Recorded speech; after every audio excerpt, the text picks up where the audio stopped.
मलकापूर शहरामध्ये वादळी वाऱ्यासह विजेच्या कडकडाटामध्ये अवकाळी पावसाला सुरुवात. त्यामुळे शहरातील अनेक नागरिकांचे नुकसान.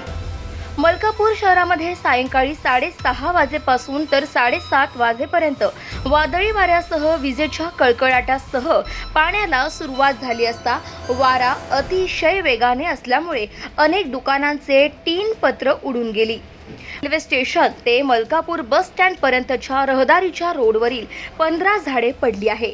तसेच अनेक लोकांचे सोलर पॅनल उडाले. 40 बिघा परिसरातील मेन रोडवरील 5 झाडे पडलेली आहे. निमवाडी चौकमधील सर्वात जुने वडाचे झाड पडल्यामुळे 3 दुकानांचे छत पडलेले आहे. मुख्य रोडवरील मोठमोठी होल्डिंग्स जमीनदोस्त झाल्यामुळे रस्ता बंद करण्यात आलाय. सत्यम चौकमधील नगरपालिका कॉम्प्लेक्स ठिकाणी चायनीज, पावभाजी, आईस्क्रीम दुकानांवर झाडे पडल्याने त्यांचेही नुकसान झाले. त्यामुळे झालेल्या नुकसानाची भरपाई शासनाकडून पंचनामा करून लवकरात लवकर देण्यात यावी अशी मागणी नुकसानधारकांकडून होत आहे.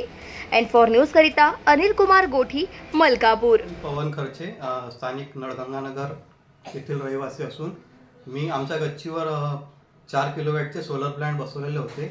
तर काल आलेल्या वादळी वाऱ्यामुळे आणि पावसामुळे ते संपूर्ण उद्ध्वस्त झालेले आहे आणि जवळपास 2 ते 2.5 लाख रुपयाचे नुकसान झालेले आहे. तर या झालेल्या नुकसानाची भरपाई शासनाकडून किंवा इन्शुरन्स कंपनीकडून होण्याची अपेक्षा तर नक्कीच ठेवतो. आणि सोलर उडून गेलेले आहे तरी ह्या झालेल्या नुकसानाची भरपाई शासनाकडून होण्याची अपेक्षा नक्कीच ठेवलेली आहे. मी डॉक्टर नितीन बराटे, मी आनंद सोसायटी मलकापूर, जिल्हा बुलढाणा येथे राहतो. काल संध्याकाळी 6:30 पावणे 7च्या दरम्यान इथं खूपच जोराचं वारं उदान सुटलं होतं. वादळासारखीच परिस्थिती होती आणि आमच्या परिसरात आणि पूर्ण मलकापूर शहरामध्ये भरपूर नुकसान झालं. बरेचसे झाडं पडले आणि सोलर पॅनल पण उडाले. माझ्या पण गच्चीवर सोलर पॅनल बसवलेलं आहे 5 केवीचं. तर त्यामध्ये 16 प्लेट्स होत्या, त्यातल्या 6 प्लेट्स उडाल्या आणि त्या इतरत्र पडल्या, म्हणजे ते काहीच कामाच्या नाही राहिल्या. असं भरपूर नुकसान या परिसरामध्ये झालेलं आहे. मुंबई, पुणे, खानदेश, मराठवाडा असो का विदर्भ, राजकीय, सामाजिक, शैक्षणिक क्षेत्र असो का क्रीडा, सर्वच घडामोडींचं विश्लेषण पाहायला विसरू नका N4 न्यूजवर.